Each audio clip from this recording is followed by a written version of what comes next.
Hello, wonderful warriors. How are you doing? I hope you're doing well. This week, I wanted to go over variations of lunges. Lunges are a wonderful exercise to incorporate into any workout that you're doing to hit your hamstrings, your glutes, and your hips.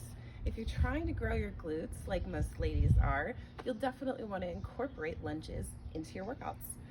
Keep in mind where your foot pressure is as you are ascending, coming back up matters. If you are pressing through your heel, you're going to activate your glutes and your hamstrings more. If you're pressing through the ball of your foot, you're going to activate your quads a bit more. So keep in mind where you want that activation for which day you're doing. Grab your shoes, grab some water. Here we go.